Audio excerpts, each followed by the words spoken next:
Hello, you are listening to the Obi's podcast, and this is Dimma Obi.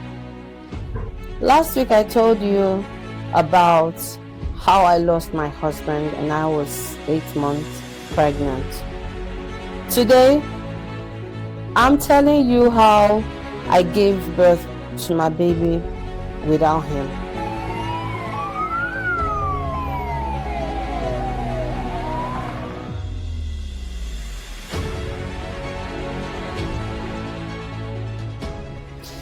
If you are pregnant and grieving right now, hold my hands. We are doing this together. If I survive the labor room, you too can, and you will survive it too.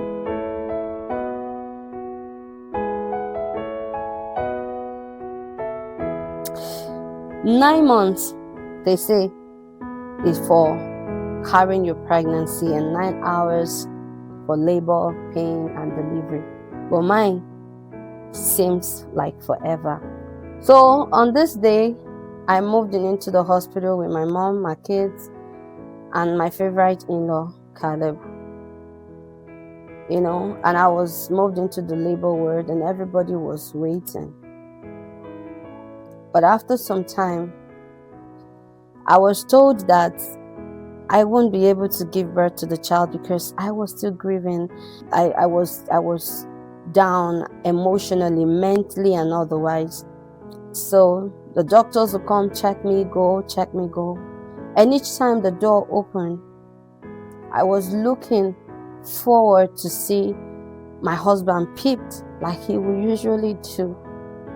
Each time I heard a male voice outside the ward, I will imagine it's my husband talking. And a nurse walked up to me and said, "Madam, where Oga? He needs to sign for your CS. This baby have to come out now." At that moment, I looked right and I looked left, and I became angry with God. Because on 2 occasions he was there, joyfully and waiting for me to bring forth babies. But this one, he was not there. There was no phone calls. There was no sound of his voice. There was no nurse making jest of me, telling me, "Your husband can't wait for you to have this baby, so you have to be a strong woman for him." I became angry with God. My strength was failing me. The wound became very fresh. But I had my family outside, my mom, my kids, my brothers, my friends, family friends, church people. People were praying for me. And luckily, everybody was willing to sign. They just need Dimma to be alive and the baby. So each time I would say, "Doctor, I don't think I can." The doctor would say, "You have to. I've seen your boys outside, so you have to walk in there, comfort with your baby, sister, and go back home to them." So those words encouraged me. Then a nurse walked up to me and said, "Dimma, look at me. You can do this." And I looked at her with a helplessness in my eyes. And I remembered God again. But I was angry. I was so angry with God. Why did it happen to me? Why did it happen to my baby? Why did it happen to my family? Why do I have to go through this process without a husband who have always been there, who was really looking forward for us to have our child? Became even angry with the child, the innocent baby in my womb. But even if I was angry at that time, everybody needs me to come out alive with this child. So with tears in my eyes, I saw myself singing in praise, in psalms, in worship, declaring words of faith. And the doctor said, "You're a strong woman. I like your faith." I spoke in tongues like never. And in few minutes, the baby came. And she was a baby girl. She was fair, so beautiful. And they told me, you have a consolation. Please cheer up.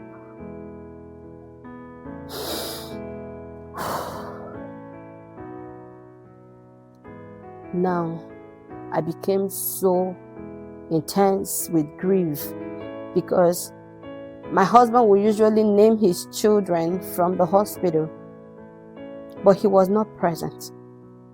Who was going to do this? How do I even start searching for names? I do not know what to do. I do not even know how to think straight. But I put through. Today, the baby came. She was a girl. We're happy to have her. She's 4 years now. She's such a beauty. She's such a smart kid. She's really a consolation. But is the place of a daddy filled up?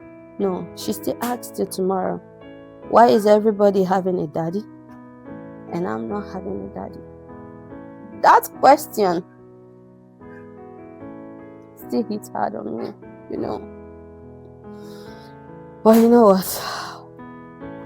If you are a woman and you are in this kind of pain, it doesn't just heal. But I tell you, each time you want to give up, please look at me. My story is deep. You can survive this storm. You can survive this pain. Sochima is simply God knows the best. I think Adia needs to be part of this story because she's been one handful for everyone in the house. I say it again. You have my hands to hold. You have me as a mirror to see that you can survive this. Not an easy journey, but we can do this together. I'm Dimma, and this is Obi's podcast. Please watch, repost, share. Let it reach the right person who needs this encouragement. Thank you.